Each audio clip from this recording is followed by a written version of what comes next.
தூய ஆவியானவர் வேண்டுமா? சரிங்களா? தூய ஆவியானவர் யாரு? தூய ஆவியானவர் யாருன்னு தெரியுமா? யாரு தூய ஆவியானவர்? புறா வடிவில் வரக்கூடியவர், இல்லை நீரூற்று போல, இல்லை எண்ணெய் போல, இல்லை காற்று போல, அப்படிதானே?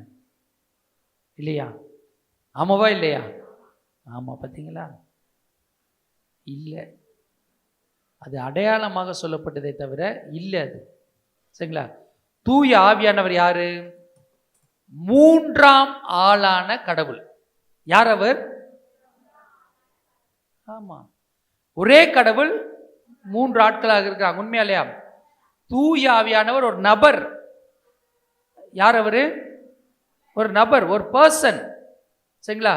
உங்க பக்கத்தில் உட்கார்ந்துருக்கவங்க ஒரு நபர் உட்கார்ந்துருக்கிறாங்களா? ஆமா இல்லையா? அதை போல தூய ஆவியானவர் ஒரு நபர், மூன்றாம் ஆளான கடவுள். Praise the Lord. Hallelujah, hallelujah. அப்ப நல்ல ஞாபகம், அவர் புறா கிடையாது.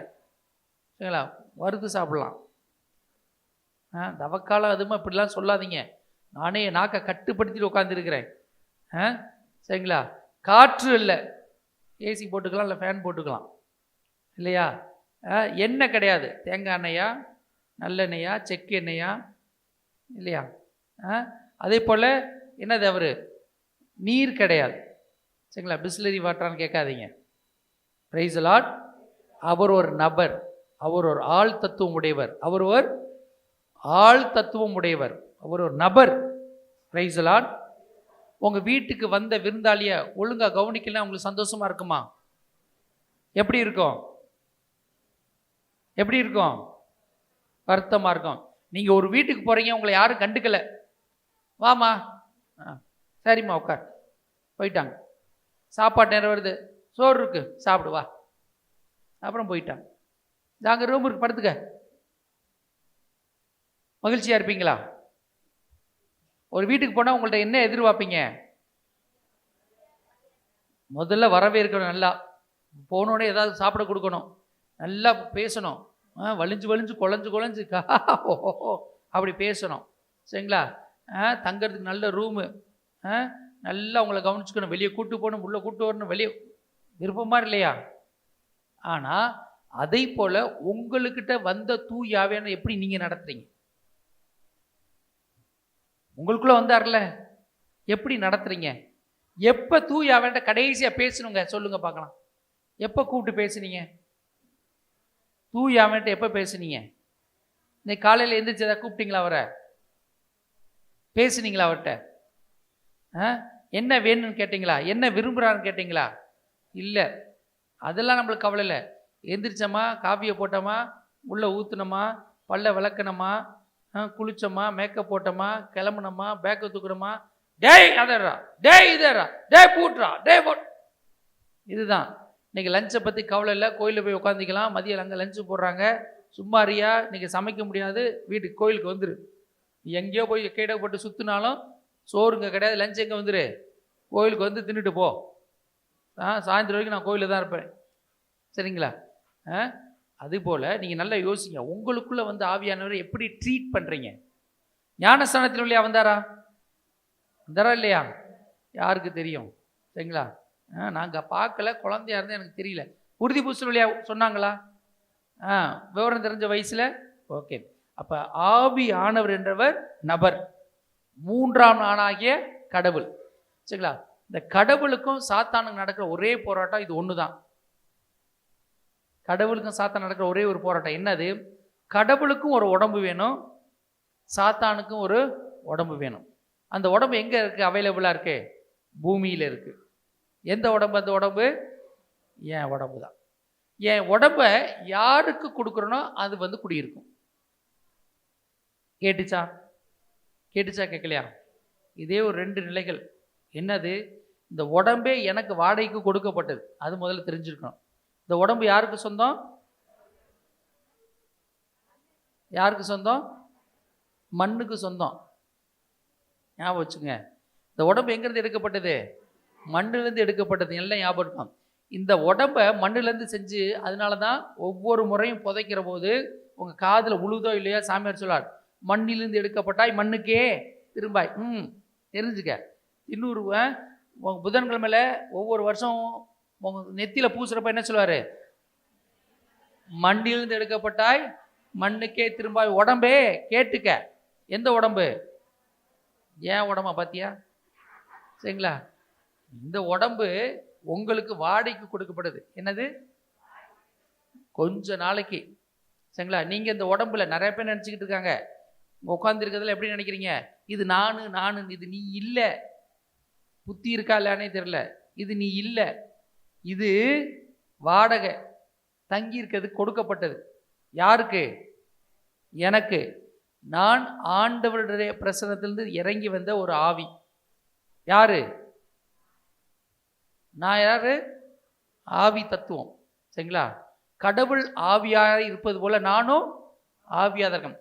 அந்த கடவுளுடைய ஆவிதான் மண்ணில் ஆதாம செஞ்சு, அந்த மண்ணில் செய்யப்பட்ட உருவத்தில் மூக்கில் என்ன செஞ்சார் தந்தையா கடவுள்?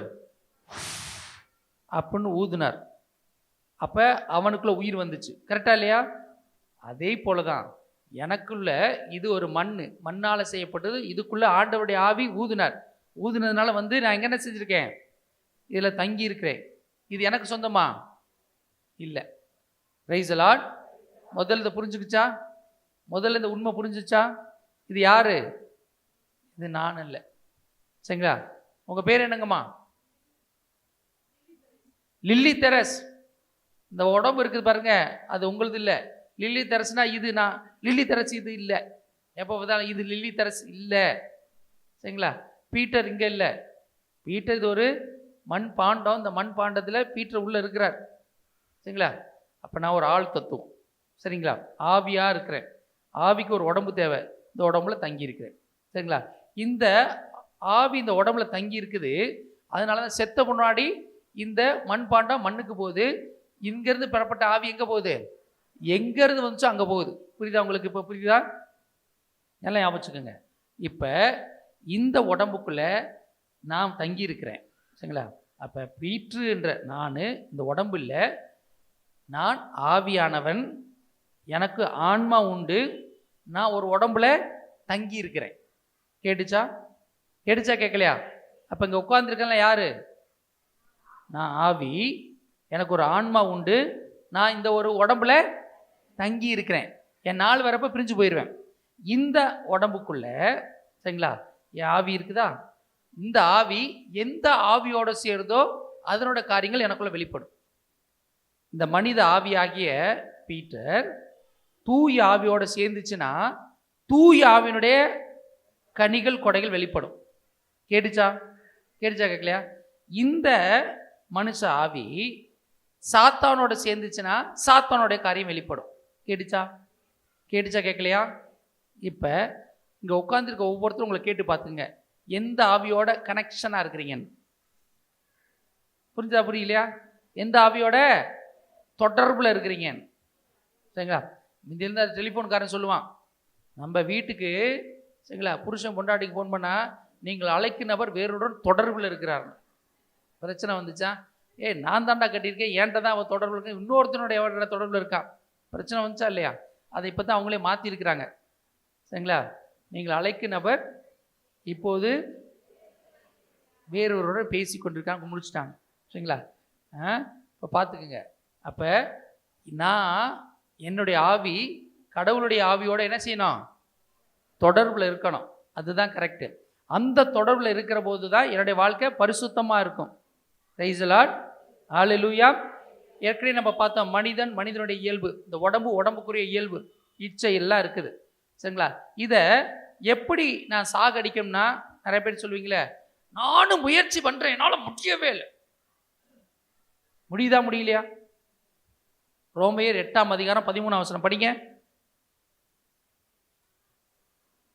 ரோமையர் 8:13 நீங்கள் ஊனியலுக்கேற்ப வாழ்ந்தால் சாகத்தான் போகிறீர்கள், ஆனால் தூய ஆவியின் துணையால் உடலின் தீய செயல்களை சாகடித்தால் நீங்கள் வாழ்வீர்கள். எனக்குள்ள இருக்கிற ஒவ்வொரு கெட்ட செயல், கெட்ட பழக்க வழக்கம், அதை எப்படி தான் நான் சாகடிக்க முடியும்? படிச்சிங்களா இல்லையா இந்த வசனத்தை? படிக்கல, எல்லாம் உட்காந்துருப்பார் நல்லா மண்ணு மாதிரி. சோறு போடுவோம், கவலைப்படாதீங்க. எப்போ பார்த்தாலும் சோறு சோறு சோறு. மத்திய பிரதேச பற்றியே கவலைப்படுறது. சரிங்களா? அங்கே ஒரு ஆன்மா இருக்குதே, ஆன்மாவுக்கு சோறை போட்டோமா? ஆன்மாவுக்கு சோறு போடணுமா? என் பொண்டாட்டி ஒன்றும் சமைச்சு கொடுக்கலையே, அந்த ஆன்ம சோறை எங்கே போய் போடுறது? சரிங்களா? பைபிள் எடுத்து படிக்கிறது ஆன்ம சோறு. ஆன்மாவுக்கு என்ன தேவை? இறை வார்த்தை தான், அதுதான் தேவை. Price the Lord, hallelujah. அப்போ கடைசி எப்போ பைபிள் எடுத்து படித்தோம்? பைபிள் இருக்கானே தெரியல. சரிங்களா? எல்லாருக்கும் ட்ரெஸ் இருக்கா? அதெல்லாம் பீரோவா. ஒரு பீரோ பத்தில் இன்னொரு பீரோ வாங்கி வச்சுருக்கிறோம். எதுக்கு? ட்ரெஸ் வைக்கிறதுக்கு. தனித்தனியாக அடுக்கி வச்சுருக்கோம். சாதாரண சேலை, வீட்டுக்கு கட்டும் சேலை, நார்மலாக வெளியில் கட்டும் சேலை, இது ஏதோ ஒரு ஃபங்க்ஷனுக்கு டீசெண்டாக கட்டும் சேலை, இது பட்டு சேலை. Selected collection. எப்படி தனித்தனியாக அடுக்கி வச்சுருக்கிறோம். சரிங்களா? அதே போல் இறை வார்த்தை, வீட்டில் 5 பேர் இருந்தால் பைபிள் 5 பேருக்கு 5 பைபிள் இருக்கா? கேட்டுச்சா கேட்கலையா? கேட்கணும். சரிங்களா? எதுக்கு காசு வேஸ்ட் பண்ணோம்? ஒரு ப்ரஷ் வாங்கி முதலில் காலையில் அம்மா விளக்கும், அப்புறம் அப்பா விளக்கும், அப்புறம் மகன், அப்புறம் மகள், அப்புறம் நாய் விளக்கும். இல்லையா? அதுக்கு மட்டும் புத்தி இருக்குது. ட்ரெஸ்ஸு அப்பா காலையில் போடுவார், கொஞ்சம் கழிச்சு பொண்டாட்டி கொடுப்பார், பொண்டாட்டிலேருந்து பிள்ளைக்கு அப்படியே அப்போ கட்டுறீங்க ஒரு துணியை. எல்லாருக்கும் தனித்தனியாக பைபிள் இருக்குல்ல, ஞாபகம் வச்சுக்கணும். சரிங்களா? தனித்தனியாக பைபிள் இருக்கணும். அவங்கவுங்க டெய்லி படித்து என்ன செய்யணும்? அண்டர்லைன் பண்ணி மனப்பாடம் பண்ணி திரும்ப திரும்ப சொல்லணும். புரிஞ்சுதுங்களா? அப்போ இதுதான் சொல்லுது, என்னுடைய பாவ பழக்க வழக்கம், என்னுடைய உடலுக்குரிய இந்த உலகத்துக்குரிய இச்சையான காரியங்களை எப்படி தான் சாகடிக்க முடியும்? தூயாவின் துணை இல்லாமல் என்னால் சாகடிக்க முடியாது. அதனால தான் சொல்லுவோம், நான் பாவ சங்கீதம் பண்ணாலும் திரும்ப திரும்ப அந்த பாவத்தில் இருக்கிறேன். காரணம் என்னது? தூயாவின் துணையோடு அதை சாகடிச்சிருக்கணும். என்னால் சாகடிக்க முடியாது. பொய் சொல்லலாம், குறை பேசலாம், முணுமுணுக்கலாம். சரிங்களா? அப்புறம் என்னது? நாளைக்கு செய்யலாம், நாளைக்கு செய்யலாம், நாளைக்கு செய்யலான்னு ஒரு காரியத்தை என்ன செய்யலாம்? தள்ளி தள்ளி போடலாம். சரிங்களா? அப்புறம் உன்னை கட்டின பின்னாடி இன்னொன்றுக்கு ஆசைப்படுறது. சரிங்களா? அப்புறம் இது போன்ற இந்த உலகப்புறமான ஆசை எதுவாக இருந்தாலும் யாரை கொண்டு தான் சாகடிக்க முடியும்? தூயாவின் துணை கூட சாகடிச்சிருக்கணும். கேட்டுச்சா கேட்கலையா? யார் சாகடிக்கணும்? பக்கத்து வீட்டுக்காரவங்க. நானும் என் கணவருக்காக சிறப்பாக செபிக்கிறேன், அந்த ஆளுக்குள்ள இருக்க இந்த ஆசை சாகணும்னு. முதல்ல உனக்குள்ள இருக்க ஆசையை சாகடி. கேட்டுச்சா கேட்கலையா? ஆமாம், பிரைஸ் தி லார்ட். அப்போ தூய ஆவி இல்லாமல் இந்த உலகத்தையோ உலகத்தின் ஆசையோ உலகத்தின் இச்சையோ என்னால் என்ன செய்ய முடியாது? சாகடித்து வெற்றி பெற முடியாது. Praise the Lord. அப்போ எனக்கு என்ன வேணும்?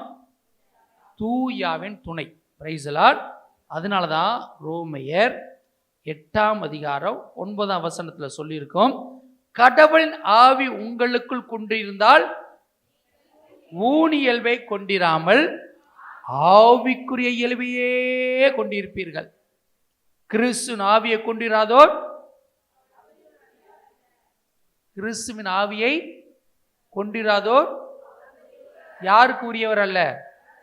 கடவுளுக்குரிய. இங்க எல்லாம் பார்த்துக்கோங்க, கையில் ஜோமால ரோசரி போட்டு, ரோசரி ரிங்கு போட்டிருக்கலாம், கழுத்தை சுற்றி ரோசரி தொங்கலாம், பைக்கில் தொங்கும் ரோசரி, பைக் என்ன ஜோம் பண்ணிக்கும், காரில் தொங்கும் ரோசரி, கார் ஜோமாலா செய்யும், நைட்டெல்லாம் ஜோமாலா செய்யும்.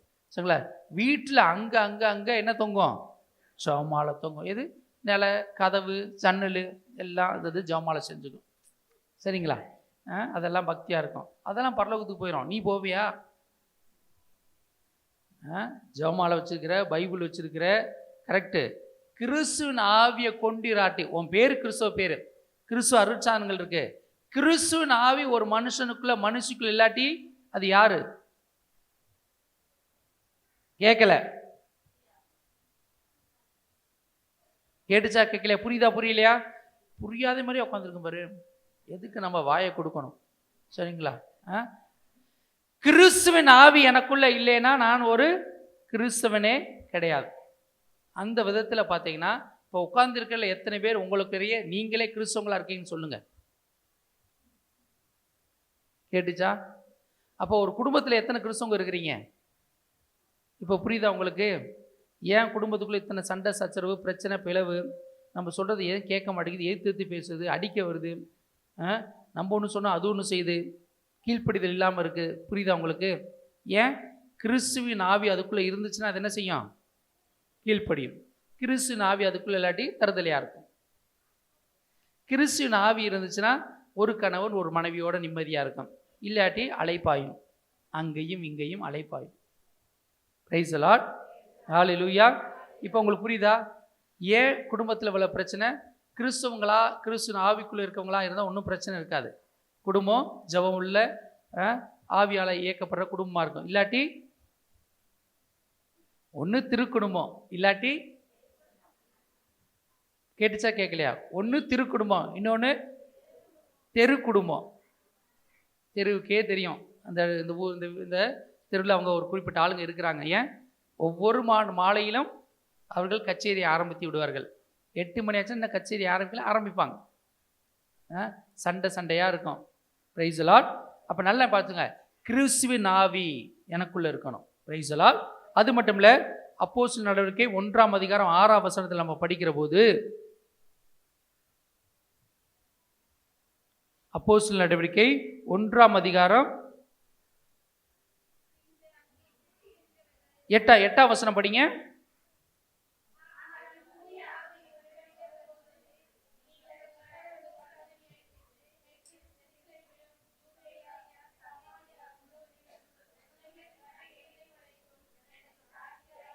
எப்ப சாட்சியா இருக்க முடியும்?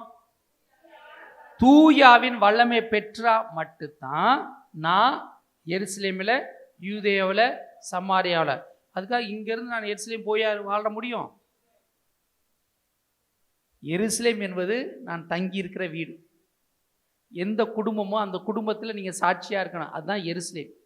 யூதேயா என்பது உங்களை சுற்றி இருக்கிறவங்க, நீங்கள் வேலை செய்கிற இடம். இதெல்லாம் என்னது? யூதேயா. இந்த பகுதியில் அவங்கள சொல்லணும், உங்கள் கிறிஸ்தவங்கன்னு சொல்லணும். சரிங்களா? சமாரியா, நீங்கள் வேலை செய்கிற இடமா இருந்தாலும் சரி, எந்த இடம் போனாலும் சரி, வந்தாலும் சரி, உங்களை பார்த்தவங்க என்னன்னு சொன்னோம்?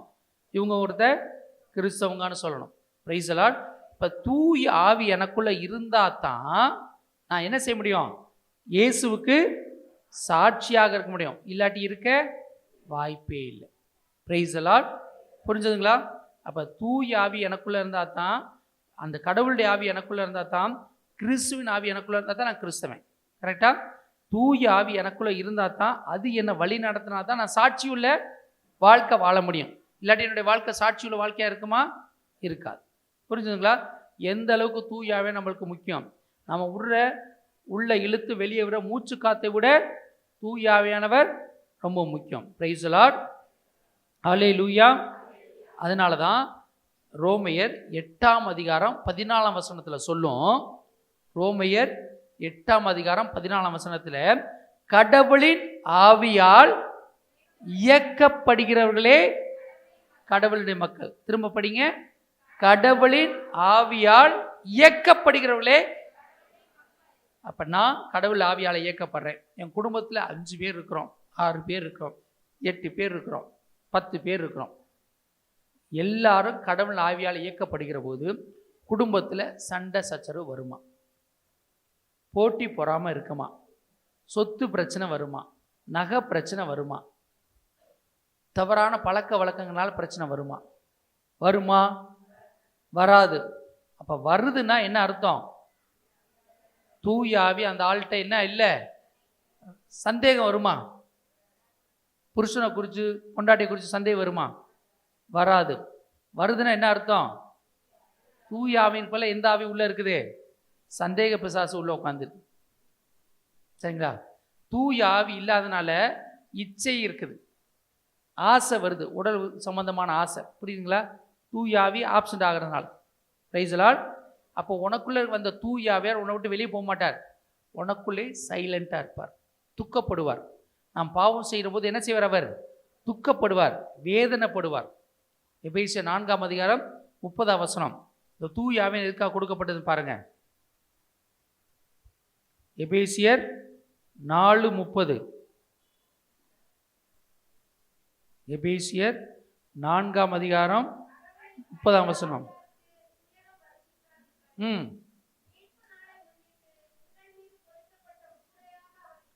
மீட்பு நாளின் பொருட்டு. சரிங்களா? எப்போ நம்ம ஆண்டவர்கிட்ட போய் நிற்கிறோமோ அதுதான் மீட்பு நாள். புரியுதுங்களா? எப்போ நம்ம போய் ஆண்டவர்கிட்ட நிற்கிறோமோ அதுதான் எனக்கு மீட்பு நாள். அந்த நாள் நம்ம மீது இடப்பட்ட முத்திரை.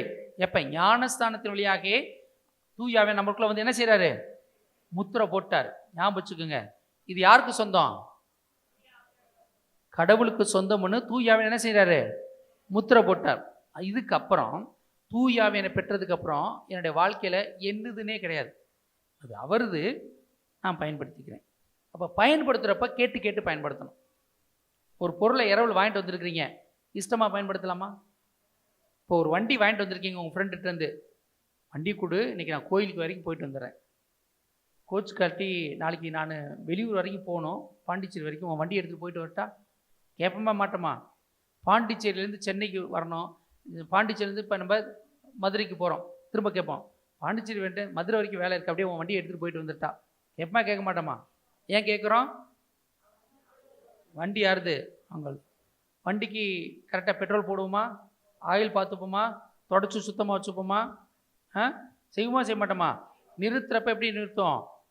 பாதுகாப்பாக நிறுத்தோம். நம்ம வண்டினால் பரவாயில்ல, என்ன ஆகிட்டு போனாலும் பரவாயில்ல, அடுத்தவங்க வண்டி வாங்கிட்டு வந்துருக்கோம், பத்திரமா இருக்கணும், பார்த்துப்போமா இல்லையா? அதே போல தான் இந்த உடம்பு யாருக்கு சொந்தம்? தூய ஆவியானவர் ஓனர். நம்ம என்ன செஞ்சுருக்கிறோம்? வாடகைக்கு வாங்கியிருக்கோம். எப்படி பார்த்துக்கணும்? என்னதை யோசிக்கணும்? தூய ஆவியான எதை விரும்புகிறோம் அதை தான் நான் யோசிக்கணும். என் இஷ்டத்தை யோசிப்பேனா? என் கண், இந்த கண் யாரோட கண்? தூய ஆவியானது. அவர்கிட்ட கேட்கணும், டிவி பார்க்கட்டா, சினிமா பார்க்கட்டா, ஆடலும் பாடும் பார்க்கட்டா, ரொமான்டிக் சாங் பார்க்கட்டா? யார்கிட்ட கேட்டிருக்கணும்? பெர்மிஷன் கொடுப்பாரா? தெரிஞ்சா சரி. இந்த வாய் வாடகைக்கா விட்டுருக்கோம்? இந்த வாய் யாரோடது? கேட்கணும், தூய ஆவியானவரே இந்த வார்த்தையில் நான் பேசிக்கிட்டா கேட்டையா? இல்லை. இந்த இருதயம் யாருக்கு சொந்தம்? கேட்டமா? என் புருஷனை வச்சுக்கிறேன், என் பொண்டாட்டியை வச்சுக்கிறேன், என் பிள்ளையை வச்சுக்கிறேன், என் சொத்தை வச்சுக்கிறேன், என் நகையை வச்சுக்கிறேன், கேட்டையா? கேட்கணுமா இல்லையா? கேட்டுக்கணுமா இல்லையா? ஏன் கேட்கல? கையை இஷ்டமாக பயன்படுத்தலாமா? யார் ஓனரு? கேட்டையா? காலை இஷ்டமாக பயன்படுத்தலாமா? தூய ஆவியானவரை கேட்டீங்களா? இங்கே போட்டுமா வேண்டாமா? கேட்டிங்களா இல்லையா? ஒயின் ஷாப்புக்கு போட்டுமா வேண்டாமா? கேட்டமா இல்லையா? இந்த ஃப்ரெண்டு வீட்டுக்கு போனால் போட்டுமா வேணாமா? கேட்டமா கேட்கலையா? இந்த இடம் மோசமான இடம், அங்கே போகிறதுக்கு கேட்டமா கேட்கலையா? கேட்கல. பார்த்துங்க. ஒருத்தர் ஃபோன் பண்ணுறதுக்கு முன்னாடி இந்த காது யாருது? கேட்டிங்களா? இந்த ஆளுக்கு ஃபோன் பண்ணால் அப்படி இப்படி தான் பேசும், கேட்டிங்களா? அப்புறம் ஞாபகம் வச்சுங்க, ஓனர் யார்? 1 கொரிந்தியர் 3ஆம் அதிகாரம் 17-18 வசனங்கள் என்ன சொல்லுது? நீங்கள் கடவுளுடைய கோவில் என்றும், கரெக்டா? கடவுளின் ஆவியார் உங்களில் குடிகொள்கிறார் என்று உங்களுக்கு. ஒருவர் கடவுளின் கோவிலை அழித்தால் கடவுள் அவரை அழித்து விடுவார், ஏனெனில் கடவுளின் கோயில் தூயது. Price the Lord. நீங்களே யாரு? உங்க பக்கத்தில் உட்கார்ந்திருக்கிறது என்னது? பக்கத்தில் உட்கார்ந்திருக்கிறது என்னது? இடது பக்கம் உட்கார்ந்திருக்கிறது என்னது? கோயில். இங்கே உட்கார்ந்திருக்கிறது என்னது? இதுவே என்னது? கோயில். எது கோயில்? நானே கோயில் தான். அப்போ ஒரு வீட்டில் 5 பேர் குடியிருந்தீங்கன்னா எத்தனை கோயில் இருக்கு உள்ள? சுற்றி இருக்கட்டும். நாங்களாம் நடமாடும் கோயில், மொபைல் சர்ச். புரிஞ்சுங்களா? இந்த கோயிலில் யார் குடியிருக்கிறா?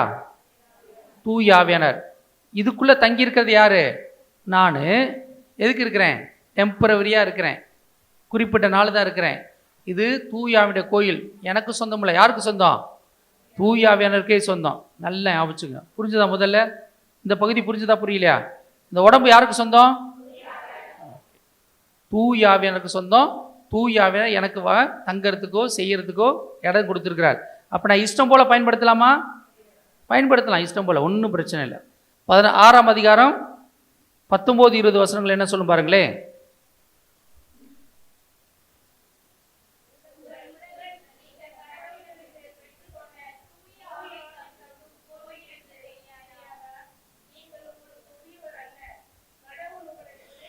உங்கள் உடல் நீங்கள் கடவுளிலிருந்து பெற்றுக்கொண்ட தூயாவி தங்கும் கோயில் என்று தெரியாதா? நீங்கள் உங்களுக்கு உரியவர் அல்ல, கடவுள் உங்களை விலை கொடுத்து மீட்டுள்ளார். எனவே உங்கள் உடலால் கடவுளை, அவ்வளவுதான்.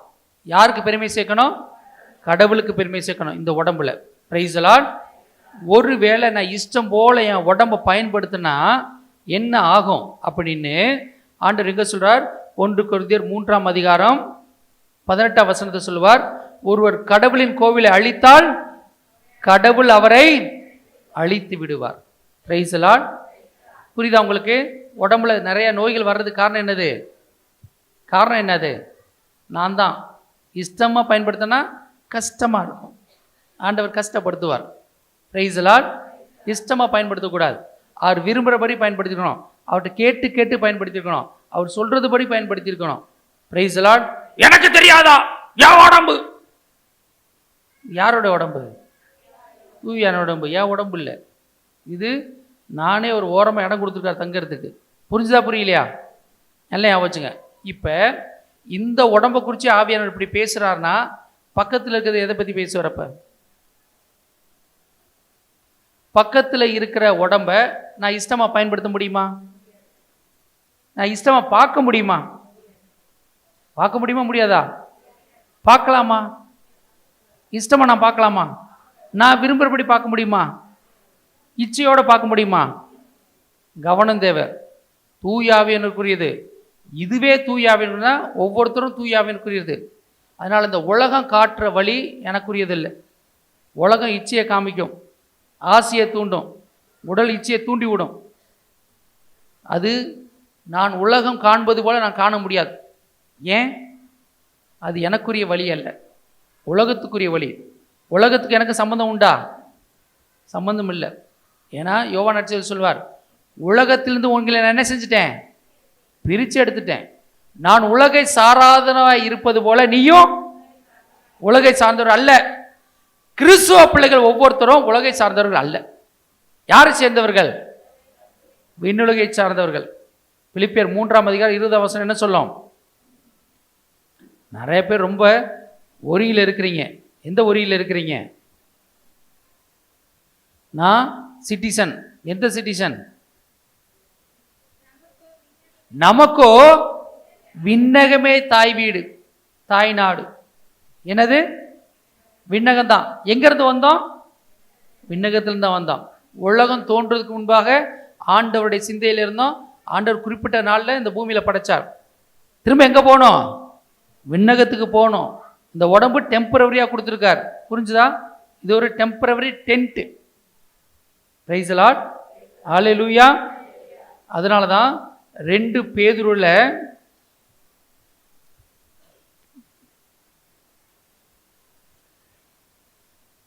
பவுலுடையார் பேசுவார். பவுலுடையார் பேசுவார் பாருங்க. 2 பேதுருல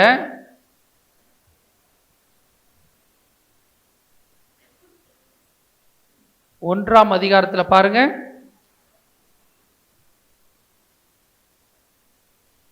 13ஆம் வசனம். என் உடலாகிய இந்த கூடாரத்தில் தங்கியிருக்கும் வரை இவ்வாறு உங்களுக்கு நினைவுறுத்தி விழிப்பூட்டுவது முறை என கருதுகிறேன். ஏனெனில் எனது இக்கூடாரம் பிரிக்கப்படும் நேரம் விரைவில் வரும் என்பது எனக்கு தெரியும். நம் ஆண்டவர் இயேசு கிறிஸ்துவும் அதை எனக்கு தெரிவித்துள்ளார். இது என்னது? டென்ட், கூடாரம், டெம்பரவரி. கூடாரமே என்பது இப்பெல்லாம் நம்ம காங்கிரீட் வீடு போட்டு வாழ்கிறோம். அதுக்கு முன்னாடி எப்படி வாழ்ந்தோம்? குடிசையில் வாழ்ந்தோம். அதுக்கு முன்னாடி என்ன வந்தோம்? கூடாரம். ஆபிரகாம் எதில் வாழ்ந்தார்? அவர்கிட்ட காசு இல்லை, பாவம், ரொம்ப ஏழ்மையில் இருந்தார், பரதேசியாக இருந்தார். அதனால கூடாரத்தில் வாழ்ந்தார். அப்படியா? ஏன் சொல்லிட்டாரு? இந்த கூடாரம் டெம்பரவரி, பெர்மனன்ட் ஒன்று வரப்போகுது, அதுக்காக காத்திருந்தார். அது எங்கே இருக்குது? விண்ணகத்தில் இருக்குது. அதனால இந்த பூமியில் வாழ்றெல்லாம் டென்ட்டிலே வாழ்ந்துட்டு போனார். அவர் அறிவாளியா நம்ம அறிவாளியா? Price the Lord. ஹல்லேலூயா. ஸ்ட்ராங்கா எனக்கு ஒரு வீடு, கான்கிரீட் வீடு, அப்புறமா வச்சது வேர்க்குதுங்க, ரொம்ப வெக்கையா இருங்க. ஆமாம், கான்கிரீட் வீடு வேர்க்க தான் செய்யும். சரிங்களா? Praise the Lord. ஹல்லேலூயா. அந்த காலத்துலலாம் வயசானவங்க குடிசை வீடு கட்டினாங்க. ஏன்? குழு குழுன்னு இருக்கும் வெயில் காலத்தில். நம்ம அறிவாளியாச்சே, கான்கிரீட் வீட்டில் தான் இருக்கும். Praise the Lord. அப்போ பாருங்க, இது டெம்பரவரி. இது யாருக்கு சொந்தம்? தூய ஆவியானவர் வீடு, என்னோடது இல்லை. அப்போ இந்த உடல் அவயங்களை நான் பயன்படுத்துகிற போது யார்கிட்ட கேட்டு பயன்படுத்திருக்கணும்? தூய ஆவியை கேட்டு பயன்படுத்த. இஷ்டம் போல பயன்படுத்த முடியாது. மற்றவங்க உடம்பையும் இஷ்டம் போல நான் பயன்படுத்த முடியுமா? கணவனோ மனைவியோ, மனைவியோ கணவனோ இஷ்டம் போல பயன்படுத்த முடியுமா? முடியாது. உலகம் காற்ற வழியில் நடக்க முடியுமா? முடியாது. பெர்மிஷன் கேட்டுக்கணும். யார்கிட்ட கேட்கணும்? ஓனர்கிட்ட. ஓனர் யார்? தூய ஆவியானவர்கிட்ட கேட்டுக்கணும். தூய ஆவியானது ஓகேவா உமக்கு? ஆமாம். Price the Lord. ஓகே. தூய ஆவியானுடைய கனிகள் கலாத்தியர் 5ஆம் அதிகாரம் 22, 23 வசனங்களை பாருங்க. ஆனால் தூய ஆவியின் கனியோ, புளூரலா சிங்குலரா? பன்மையில சொல்லப்பட்டிருக்கா, ஒருமையில சொல்லப்பட்டிருக்கா? ஒருமையில சொல்லப்பட்டிருக்குது. நல்லா தெரிஞ்சுக்கங்க. தூயாவின் கனி மொத்தம் எத்தனை? 9. என்னென்ன போட்டிருக்கு பாருங்க. அன்பு, மகிழ்ச்சி, அமைதி, பொறுமை, பரிவு, நன்னயம், நம்பிக்கை, கனிவு, தன்னடக்கம். இந்த 9 கனி, 9 கனிகளா கனியா? கனி. ஒரே ஆள் தான், அது 9 பண்புகள் இருக்கு. இந்த 9 யார்கிட்ட இருக்கணும்? யாருக்குள்ள இருக்கணும்? 9 கனியும் எனக்குள்ள இருக்கணும். இப்பதான் நான் ரொம்ப ஷார்ட் டெம்பருங்க, கோமா வருங்க. தூயாவின் கனியான பண்பு, அது பொறுமை எனக்குள்ள இருந்துச்சுன்னா என்ன இருக்காது? கோபம் வராது. எல்லாத்தையுமே நீங்கள் ரீப்ளேஸ் பண்ணணும். நல்லா ஞாபகிச்சுங்க, இது தூயாவிற்கு சொந்தமானது, தூயானோட உடம்பு தானே. அப்போ அவருடைய பண்பு தானே இருக்கணும். கரெக்டாக இல்லையா? பாருங்க, அமெரிக்கன் பேரண்ட்ஸ், அமெரிக்கர்கள் என்ன கலரில் இருப்பாங்க? ஆனால் குழந்தை மட்டும் ஆப்பிரிக்க குழந்தை வந்திருக்கு. ஆப்பிரிக்கா குழந்தை எப்படி இருக்கும்? எப்படி இருக்கும்? கருப்பாக இருக்கும், கருன்னு கேர்லி கரோட இருக்கும். சரிங்களா? ஆனால் நம்ம என்ன சொல்கிறோம்? அமெரிக்க பெற்றோர்கள் தாங்க, குழந்தை மட்டும் ஆப்பிரிக்கா குழந்தை பிறந்துக்கு. எங்கே மிஸ்டேக் ஆயிருக்கு? கரெக்டாக இல்லையா? நான் சொல்கிறேன், தூய ஆவினாலும் முத்திரப்பட்டிருக்கேன், தூய ஆவினாலும் அபிஷேகம் செய்யப்பட்டிருக்கிறேன். ஆனால் என்னோட கேரக்டர்லாம் எந்த கேரக்டராக இருக்குது? சாத்தான் கேரக்டர். எப்படி? எங்கேயோ மிஸ்டேக் ஆயிருக்கா இல்லையா? அம்மாவா இல்லையா? அப்போ கவனமாக இருக்கணும். நான் தூய ஆவினால் அபிஷேகம் செய்யப்பட்டிருக்கிறேன், தூய ஆவினால் முத்திரிடப்பட்டிருக்கேன்னா தூய ஆவினுடைய பண்பு தான் என்கிட்ட வெளிப்படணும். வெளிப்படலைன்னா என்ன காரணம் பார்த்துக்கணும். எங்கேயோ மிஸ்டேக் ஆயிருக்கு, அதை என்ன செய்யணும்? சரி செய்யணும். அப்போ இங்கே சொல்லப்பட்டிருக்கிற தூய ஆவினுடைய ஒவ்வொரு கனியும் ஒவ்வொருத்தருக்கும் இருக்கணும். 9 கனியும் ஒரு ஆளுக்குள்ளே இருக்கணும். Praise the Lord. ஹல்லேலூயா. இயேசுவுக்கே புகழ், இயேசுவுக்கே நன்றி, மரியை வாழ்க. ஓகே. 1 கொரிந்தியர் 12ஆம் அதிகாரம், 1 கொரிந்தியர் 12ஆம் அதிகாரம் 4ஆம் வசனத்திலிருந்து பாருங்க. அருள் கொடைகள் பல வகை உண்டு, ஆனால் தூய ஆவியாரோ ஒருவரே. திருத்தொண்டுகளும் பல வகை உண்டு, ஆனால் ஆண்டவர் ஒருவரே. செயல்பாடுகள் பல வகை உண்டு, ஆனால் கடவுள் ஒருவரே. அவரே எல்லாரிடமும் எல்லாவற்றையும் செயல்படுத்துபவர். Price the Lord. அப்ப 7வது வசனம் சொல்லும், பொது நன்மைக்காகவே தூய ஆவியானவர் நமக்கு தரப்பட்டுள்ளார். பொது நன்மைக்காகவே தூய ஆவியுடைய கொடைகள். கனிகள் பர்சனலா. கனி என்பது என்னது? பர்சனல், எனக்கு தேவை. கனியினுடைய 9 கனியும் எனக்குள்ள இருந்தால் தான் கடவுள் விரும்புகிற வாழ்க்கை எனக்குள்ள வெளிப்படும். சரிங்களா? இஷ்டமா நான்றே கிடையாது, தூய ஆவியானது எனக்குள்ள ஆட்சி செய்யணும். அப்போ கொடை பொது நன்மைக்காக கொடுக்கப்பட்டது. அப்போ பொது நன்மைக்காக கொடுக்கப்பட்ட முதல் கொடை என்னன்னு பாருங்க. 8ஆம் வசனத்தில் என்ன சொல்லும்? ஞானம் நிறைந்த, முதல்ல ஞானம் நிறைந்த சொல்வளம். 2வது அறிவு செறிந்த சொல்வளம். பாருங்க, முதல்ல ஞானம் நிறைந்த சொல்வளம், 2வது அறிவு நிறைந்த சொல்வளம். அப்போ ஞானம் நிறைந்த சொல்வளம். அப்போ ஞானத்தோடு பேசுகிற போது சரிங்களா, சாலமோனுடைய ஞானம், அவன் பேசுகிற போது அந்த வார்த்தை கேட்கறதுக்கு இனிமையாக இருந்துச்சு. அந்த அளவுக்கு கடவுளுடைய ஞானம் அவர் வழியாக செயல்பட்டுச்சு. சரிங்களா, கீழ்நாட்டிலேருந்து அரசி கூட என்ன செஞ்சாங்க, போய் கேட்கறதுக்காக போனாங்க. அந்த அளவுக்கு ஞானம் நிறைந்த அறிவு செறிந்த சொல்வளம். சரிங்களா, இப்போ இயேசு கிறிஸ்து 12 வயசில் காணா போனார். அவர் போய் அறிஞர்கள் மத்தியில் உட்காந்து பேசுகிறாரு. அவருடைய பேச்சை கேட்டு அவங்களுக்கு என்ன வருது, 12 வயசில் கன்னிமரியால் அந்த பிள்ளையை எப்படி வளர்த்து வச்சிருக்காரு, எந்த காரியத்தில், ஆண்டவருக்குரிய காரியத்தில், இறை வார்த்தையில் எந்த அளவுக்கு நடத்தி வச்சிருக்கார். நம்ம எதுக்கு அனுப்பணும் நம்ம பிள்ளைய, யூகேஜிலேருந்து டியூஷன் போனான். சரிங்களா, அதான் பெங்களூரில் ஒரு குடும்பத்தில் சொன்னாங்க, என்னுடைய அம்மா அப்பா நான் சின்ன வயசாக இருந்தபோது என் கூட இருந்து என்னை வளர்த்ததுனால நான் வயசான பின்னாடி, அவங்க வயசான பின்னாடி நான் என் கூட தான் வச்சுருப்பேன். கல்யாணம் ஆனாலும் அவங்கள வெளியே துரத்தி விட மாட்டேங்க. சின்ன வயசில் எழுதி வளர்த்தாங்க, என் கூட இருந்து என் கூட இருந்தாங்க. ஆனால் இன்னொரு பையன் சொன்னான், நான் சின்ன வயசாக இருந்தபோது நீ வேலைக்காரங்களை போட்டு என்னை பார்த்துக்கிட்டே, நான் இப்போ அப்ராட் போகிறேன், சம்பாதிக்கிறேன், பணத்தை அனுப்புகிறேன், 1க்கு 4 வேலைக்காரங்களை போட்டு உன்னை பார்த்துக்கிறேன், என்ன கூட இருக்க சொல்ல. தெளிவா இல்லையா, கரெக்டாக இல்லையா, அவ்வளோ கவனம் தேவை. சரிங்களா, எப்படி நம்ம இருக்கிறோமோ அதுபடி தான் நம்மளுக்கும் நடக்கும். Price the Lord. அப்போ இங்கே பாருங்கள், தூய ஆவிக்கனி ஒவ்வொருத்துக்கும் தேவை. இங்கே தூயாவின் கொடை ஒவ்வொருவருக்கும் ஆண்டவர் தான் விரும்புகிறவங்களுக்கு அதை கொடுத்து பயன்படுத்துவார். Praise the Lord. அப்போ ஞானம் நிறைந்த சொல்வளம் சாலமோனுக்கு வெளிப்பட்டது. அறிவு செறிந்து சொல்லம் 12 வயசில் இயேசு கிறிஸ்துக்குள்ளே வெளிப்பட்டது. உங்கள் பிள்ளைகளை எப்படி ஆண்டவருடைய வார்த்தையில் வளர்த்தீங்கன்னா கரெக்டாக இருக்கும், இல்லாட்டி கஷ்டம்தான். Price the Lord. உலக அறிவு இருக்கும், விண்ணுலக அறிவு இருக்காது. அதுக்கு அது 3வது என்னது, நம்பிக்கை. நம்பிக்கை கனியிலும் பார்க்கலாம், கொடையிலும் பார்க்கலாம். சரிங்களா, நம்பிக்கை என்பது தனிப்பட்ட விதத்தில் எனக்குள்ள இருக்க விசுவாசம், யாரும் இல்லை, இயேசு கிறிஸ்துவ நான் ஜெபம் பண்ணேன், இது எனக்கு கிடைக்கும் என்ற நம்பிக்கை. அப்போ நான் எந்த ஜெபம் பண்ணாலும் அது கிடைக்கும். சரிங்களா, அப்போ இயேசு கிறிஸ்து தன்னுடைய வந்தபோது கேட்டார், இதை உனக்கு செய்ய முடியும் என்று நீ நம்புகிறாயா? ஆமாம், நான் நம்புகிறேன். உன் நம்பிக்கையின்படி உனக்கு ஆகட்டும். நடந்துச்சா இல்லையா? நடந்துச்சு. சரிங்களா, இது நம்பிக்கையில் ஒன்று கனி, பரிசு நடுக்கிறேன். நம்பிக்கையில் இன்னொன்று கொடை.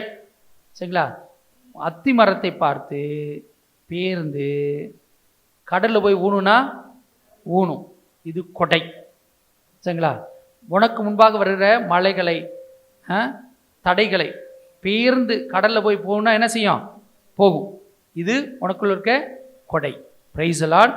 நேற்றெல்லாம் மேகம் மூட்டமாக இருந்துச்சு, மழை பெஞ்சுது. ஃபாதர் கூட சொன்னார், தியானம் முடிகிற வரைக்கும் மழை வரக்கூடாது, எப்படி வெயில் அடிக்குது பாருங்க, சொன்னாரா இல்லையா? அதுதான் இது கொடை. நம்பிக்கை என்பது கொடை, பயன்படுத்த முடியும். Price the Lord. அதுக்கு அடுத்ததாக வல்ல செயல் செய்யும் ஆற்றல். வல்ல செயல் செய்யும் ஆற்றல் பரிசுத்தாவில இன்னொரு கொடை. வல்ல செயல், அதாவது சயின்ஸால் ப்ரூவ் பண்ண முடியாத ஒரு காரியம், சயின்ஸுக்கு எட்டாத ஒரு காரியம், புத்தியை வச்சு ஆராய்ச்சி செய்ய முடியாத 5 அப்பத்தை வயிறார 5000 பேருக்கு பிரிவு முடியுமா? நீங்கள் அந்த இடத்துல இருக்கீங்கன்னு வச்சுங்களே, 12 சீடர்கள் இயேசு சுற்றி நிற்கிறாங்க, 5 அப்பத்தை 5 பண்ணை கொண்டு வந்து வச்சுட்டாங்க. ஒரு பண்ணை எடுத்து பிச்சு, இந்த 5 பண்ணை 10 தான் போட முடியும். அவர் 12 பீஸாக போட்டு 12 பேரை கொடுத்துட்டார். கொடுத்தது மட்டும் இல்லை, போய் எல்லாருக்கும் குடுறா அப்படின்ட்டார். 50 பேரை உட்கார வச்சுருக்கிறாங்க. ஆண்கள் மட்டும், இந்த கூட்டத்தில் எத்தனை ஆண்கள் எத்தனை பெண்கள் பாருங்களே, ஆண்களே 5000 பேர் இருந்தால் அப்போ பெண்கள் எத்தனை பேர் இருந்திருப்பாங்க? சரிங்களா, அப்போ இவங்க பிச்சு கொடுத்த அரை பண்ணை வச்சுக்கிட்டு யோசிப்பாங்களா இல்லையா? உங்கள் கையில் அரை பண்ணை கொடுத்து எல்லாருக்கும் கொடுன்னா நீங்கள் என்ன நினைப்பீங்க? என்னை பார்த்து 12-1 மணி ஆச்சு, பைத்தியக்காரன், பசியில் என்ன பேசுறதுனே தெரியல, அரை பண்ணை வச்சு கொடுக்கணும், அறிவு இருக்கா உனக்கு? அறிவு இருக்கா? கேட்பாங்களா கேட்க மாட்டாங்களா? அன்றைக்கி அப்போ சொல்லி யோசிச்சிருப்பாங்களா இல்லையா? கேள்வி கேட்காம கொண்டு போய் கொடுத்தாங்களா இல்லையா? அவங்க கையில் பழகி போயிருக்கல, கொடுக்க என்ன செய்யுது, பழகிக்கிட்டு இருக்கு. அதுதான் முக்கியம். இதுதான் வல்ல செயல் செய்யும் ஆற்றல். Praise the Lord. ஹல்லேலூயா. கடல் மேலே நடக்கிறது என்னது? வல்ல செயல் ஆற்றல். அதுதான் முக்கியம். அப்போ தூயாவின் உனக்குள்ளே இருந்து இந்த செயல்கள் என்ன செய்வார்? வெளிப்படுத்துறதுக்கு நீங்கள் என்ன செய்யணும்? உங்களை விட்டு கொடுக்கணும். Price the Lord. அதுக்கு அடுத்தது என்னது? இறைவாக்கு முறைக்கும் பிணிதீர்க்கும் அருள். நோயாளிகள் மீது நீங்கள் கைகளை வைக்க அவர்கள் குணமாவார்கள். Price the Lord. இது பரிசுத்த ஆவியுடைய ஒரு கொடை. செயல்படுமா? செயல்படும். யாருக்குள்ள? ஒரு சில ஃபாதர்ஸ்க்கு மட்டும் செயல்படும், ஒரு சில பாஸ்டருக்கும் செயல்படும், எங்களுக்கு செயல்படும் அப்படின்னு பரிசுத்த சொல்லியிருக்காரா? யாருக்குள்ள வேணாலும் செயல்படுத்துவார். நீங்கள் இந்த பாத்திரத்தை ஆண்டவருக்கு விட்டு கொடுக்குற போது. Price the Lord. இறைவாக்குரைக்கும் ஆற்றல். ஞானஸ்தானம் எடுத்த ஒவ்வொருத்தருமே சரிங்களா, வாய்ப்பு கிடைத்தாலும் வாய்ப்பு கிடைக்காட்டும் இறைவாக்கு நற்செய்தி என்ன செய்யணும்? மற்றவங்களுக்கு சொல்லணும். என்ன நற்செய்தி? ஆதாம் பாவம் செஞ்சாங்க, மனித குலமே தவறி போச்சு. அதற்காக ஆண்டவர் சொன்னார், என் மகனை அனுப்புவேன். மனிதராக பிறக்க வைத்து கன்னிமரியிலிருந்து 30 வயசு வரைக்கும் வாழ்ந்தார். 3 வருஷம் இறையாட்சியை பற்றி அறிவித்தார். 3 வருஷம் முடிவில் கல்வாரி சிலுவையில் 3 ஆணிகளில் விண்ணுக்கு மண்ணுக்குமாக 6 மணி நேரம் தொங்கி உயிரை விட்டார். அவர் அடக்கம் செய்யப்பட்டார். 3ஆம் நாள் கழித்து அவர் என்ன செய்கிறார்? உயிரோடு எழுப்பப்பட்டார். உயிர் தெளிந்து 40 நாள் அப்போஸ்தலர்களுக்கும் மற்றவர்களுக்கும் என்ன செஞ்சார்? காட்சி கொடுத்தார். 40 நாள் முடிவில் விண்ணகம் ஏறி சென்றார். ஏறி சென்றார், மீண்டும் திரும்ப வருவார். நற்செய்தி. இவ்வளோதான் நற்செய்தி. இந்த நற்செய்தியை வாய்ப்பு கிடைத்தால் வாய்ப்பு கிடைக்காட்டும் என்ன சொல்லலாம்? மற்றவங்களுக்கு ஃபோன் போட்டு சொல்கிறீல, அக்கா இந்த புடவை கட்டி வந்து எனக்கு ரொம்ப அழகாக இருந்துச்சுக்கா, உனக்கு எங்கக்கா வாங்கினோன்னு எப்படி வாயில் வரும்? அப்படியாடி, அந்த கடை நான் தேடி கண்டுபிடிச்சேன் பாடி, ரொம்ப சீப்பாக கொடுத்தான், அவன் இந்த ரேட்டு சொன்னா பாரு, நான் அடிச்சு வாங்கினேன் பாரு, நான் உன் அக்காவாச்சே விட்டுருவேனா? அந்த புடவை குறித்து 1/2 மணி நேரம் சாட்சி சொல்கிறியே வெக்கம் இல்லாமல், எனக்கு அது பைபிளை பற்றி சாட்சி சொல்லியிருக்கிறியா? கேட்டுச்சா கேட்கலையா? பார்த்துக்கோங்க. அழிஞ்சு போகிற பொருளுக்கு அட்வர்டைஸ்மெண்ட் பண்ண முடியுது நம்மளால். 6 மணி நேரம் கூட பேசுவோம். நற்செய்தி சொன்னீங்களா? கேட்டா அவர் கிறிஸ்தவ முக்காடை போட்டுக்கிட்டு அப்படியே அலையிறது. உண்மையா இல்லையா? கவனம் தேவை. அங்கிட்ட எங்களை மட்டும் சொல்கிறீங்க, அந்த ஆள் அமைதியத்தனை குறை, அந்த ஆளை பற்றி சொன்னீங்களான்னு அங்கேருந்து சரிங்களா? ஆமாம், அவங்க வேலை செய்கிற இடத்துல எங்கே போனாலும் ஆம்பளைங்களை என்ன செய்யணும்? இயேசுவுக்கு சான்று பகணும். Price the Lord. வேறொருவருக்கு ஆவிக்குரியவற்றை பகுத்தறியும் ஆற்றல். Praise the Lord. அப்போ ஒருத்தர் வந்து நின்னாலே இந்த மனுஷனுக்குள்ள எந்த விதமான ஆவி செயல்படுது என்பதை கண்டுபிடிக்க கொள்வீங்க சரிங்களா? அப்போ அந்த ஆவி, பகுத்தறியும் ஆவி செயல்படும். பேதுருடைய வாழ்க்கையில் அனனியா வந்து நின்னார். சொத்தை வித்த காசு எடுத்துட்டு வந்தார். இவ்வளவு தானானார். அவர் ஆமானார். சொத்தை வித்து ஒரு பகுதியை எடுத்து மறைச்சு வச்சுக்கிட்டு வந்தார். என்ன நீ ஏமாத்தல? யாரை ஏமாத்தின? தூயாவன்ட்ட பொய் சொல்கிற, அவ்வளோ தைரியம் உனக்கு? இங்கேயே செத்து போ, உடனே சாகிற. மனைவி வர்றா, இவ்வளவு தானா? அவ்வளவுதான். நீயும் பொய் சொல்கிற. இப்போ தான் அவன் வீட்டுக்கார புதைச்சிட்டு வந்தவங்களுக்குள்ள கால் தடி சத்தம் கேட்குது, உடனே போய் புதைப்பாங்க, அவளும் செத்துப்பான். Price the Lord. ஆவிகளை பகுத்துறை வரையும் சரிங்களா? இயேசுக்கு முன்பாக பேதுரு சொன்னார், அப்போஸ்தலர் சொல்றார், நான் எருசலேம் போகணும், நான் அடிபட்டு சாகணும், 3ஆம் நாள் உயிர் தள்ளுவேன். பேதுரு கூட்டு போய் தனியாக கொண்டு சார் அப்படிலாம் செய்யக்கூடாது. இயேசு என்ன சொன்னார்? அப்பாலே போ சாத்தானே. இப்போ இந்த நிமிஷம் அந்த ஆளுக்குள்ள என்ன ஆவி வேலை செய்யுது? சாத்தானுடைய ஆவி. Praise the Lord. கணவராக இருக்கலாம், மனைவியாக இருக்கலாம், பிள்ளையாக இருக்கலாம், கூட பிறந்ததாக இருக்கலாம், பெற்றோராக இருக்கலாம், மாமனார் மாமியாக இருக்கலாம், நாத்தனார் கொழுந்தனாக இருக்கலாம், இல்லை பக்கத்து வீடாக இருக்கலாம், கூட படித்தவங்களா. திடீர்னு சொல்லுவாங்க, எல்லாருக்கும் தலையை ஆட்டக்கூடாது. இது எங்கேருந்து வருதுன்னு கண்டுபிடிச்சிக்கணும். கண்டுபிடிச்சா சொல்லலாம், அப்பாலே போ சாத்தானே. அந்த ஆளுக்குள்ளேருந்து இப்போது பேசுகிறது என்னது? கெட்ட ஆவி. கண்டுபிடிச்சிக்கலாம். Praise the Lord. ஹல்லேலூயா. அது மட்டுமல்ல, வேறொருவருக்கு பரவச பேச்சு பேசும் ஆற்றல் சரிங்களா? பரவச பேச்சு 2 வகைப்படும். ஒன்று மனிதருக்குரிய பாஷை, இன்னொன்று ஆண்டவர் வானதற்குரிய பாஷை. மனிதருக்குரிய பாஷைனா நம்ம தமிழ்நாட்டில் பிறந்து தமிழை படிச்சிருக்கிறோம் இல்லையா? அதிகபட்சம் ஒருவேளை இங்கிலீஷ் படிச்சிருக்கலாம். அதிகபட்சம் சில பேர் ஹிந்தி உங்களுடைய சப்ஜெக்டாக இருக்கலாம். சில பேர் விருப்பப்பட்டு ஃப்ரெஞ்சு அது மாதிரி எடுத்து படிச்சுக்கலாம். அவ்வளோ. திடீர்னு இது மாதிரி நற்செய்தி கூட்டத்தில் அறிவிக்கிற போது ஃப்ளூவெண்ட்டாக ரஷ்யன் மொழி பேசுகிறீங்க அப்படின்னா என்ன அர்த்தம்? ஆவியானவர் உங்கள் நாவை பயன்படுத்தி ரஷ்ய மொழி பேச சொல்கிறார். அந்த கூட்டத்தில் யாருக்கோ அந்த மொழி தேவைப்படுது, அந்த தேவைப்படுற மொழியில் பேசி அவங்களுக்கு புரிய வைக்கிறார். Price the Lord. அந்த ப்ரோக்ராம் முடிச்சு கீழே வந்தோன்னு அவங்கள்ட்ட ரஷ்ய மொழியில் பேசினா அவங்களுக்கு தெரியாது. அந்த நேரத்தில் யார் பயன்படுத்தினது? ஆவியானவரை பயன்படுத்துகிறார். முடிஞ்சு அவ்வளோ. சரிங்களா? இன்னொன்று, ஆண்டவரோடு பேசுகிற பாஷை. இது விண்ணுக்குரிய மொழி, அதுதான் பரவச பேச்சு. Price the Lord. 1 கொரிந்தியர் 14ஆம் அதிகாரம்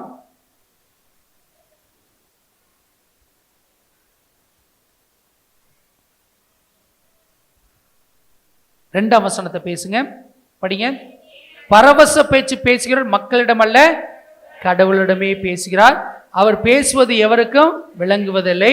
தூய ஆவியால் ஆட்கொள்ளப்பட்டு மறைபொருளை பேசுகிறார். 4ஆம் வசனம், பரவச பேசுகிறவர் தம்மை மட்டுமே வளர்ச்சியுற செய்கிறார். புரியுதுங்களா?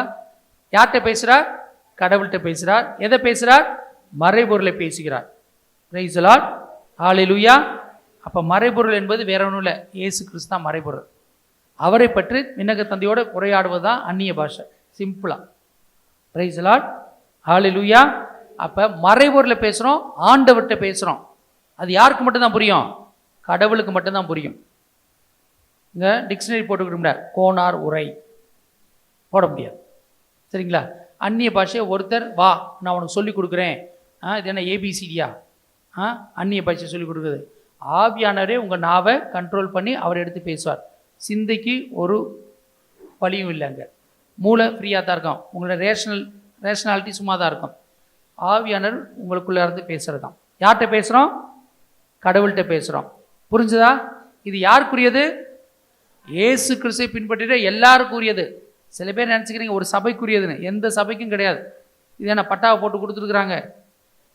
ஆண்டவரை உண்மையுமா பின்பற்றுகிற போது தூயாவின் உனக்குள்ள வரப்போ வரக்கூடியதான் என்னது இது? பாஷை. யார்கிட்ட பேசுறதாக? விண்ணக தந்தைகிட்ட. அதுதான் அந்நிய பாஷை இருக்கவங்க டெய்லி 1 மணி நேரம் தண்ணியும் பெற்ற விதத்தில் ஜெபம் பண்ணுங்க. ஜெபம் பண்ணுற போது உங்களுடைய பக்தி என்ன செய்யலாம்? உங்கள் விசுவாசத்தை நாளுக்கு நாள் அதிகரிக்கக்கூடிய ஒரு பழக்கம் அந்நிய பாஷை பேசுறதுனால கிடைக்கும். Praise the Lord. ஹல்லேலூயா. இப்போ இது யாருக்கு உரியது? யாரெல்லாம் இயேசு கிறிஸ்துவை பின்பற்றாங்களா? Price the Lord. சரி, அதுக்கு அடுத்த கொடை என்னது? அதுக்கடுத்து என்ன படிக்க பார்க்குறோம்? அதை விளக்கி கூறுகிற வரம். சரிங்களா? ஒரு சிலருக்கு அந்த வரம் ரெண்டும் சேர்ந்தே இருக்கும். அந்நிய பாஷையும் பேசுவாங்க, விளக்கின்னு சொல்லுவாங்க. சில பேருக்கு அந்நிய பாஷை பேச தெரியாது, ஆனால் அதை விளக்கி சொல்கிற வரம் இருக்கும். ஒருத்தர் பேசுனாங்கன்னா அதை விளக்கி சொல்லுவாங்க. இந்த அர்த்தத்தில் நீங்கள் பேசுகிறீங்க, இந்த தான் அர்த்தம் உங்களுக்குன்னு விளக்கி சொல்ல முடியும். இது பரிசுத்தனுடைய கொடைகளை ஒன்று. ஒரே ஆவியானவர் தான் பல்வேறு விதங்களில் அவர் என்ன செய்கிறாரு? யாரை தேர்ந்தெடுத்து எப்படி பயன்படுத்தணுமோ அதுக்கேற்ற விதத்தில் இந்த கொடைகள் ஒரு நபருக்குள்ளே செயல்படும். ஒரே நபருக்குள்ளே இந்த 9 கொடைகளும் செயல்படுமா? செயல்படும். அந்த அளவுக்கு நீங்கள் கடவுளோட அந்நியுன்யமாக இருக்கிற போது மாறும். 9 கொடைகளும் செயல்படும். சரிங்களா? ஒரு சிலர்கிட்ட 1 கொடை செயல்படும், ஒரு சிலர்கிட்ட 2-3 கொடை செயல்படும், ஒரு சில 4 செயல்படும், 5 செயல்படும். ஓகே. ஆனால் கனிகள் அப்படி கிடையாது. ஒரு நபர்கிட்ட 9 கனியும் காணப்படணும். சொல்ல முடியாது என்கிட்ட 2 கனி இருக்குது, 3 கனி இருக்குது, 4 சொல்லவே கூடாது, சொல்லவும் முடியாது. Praise the Lord. ஹல்லேலூயா. எழுந்து நிற்போம்.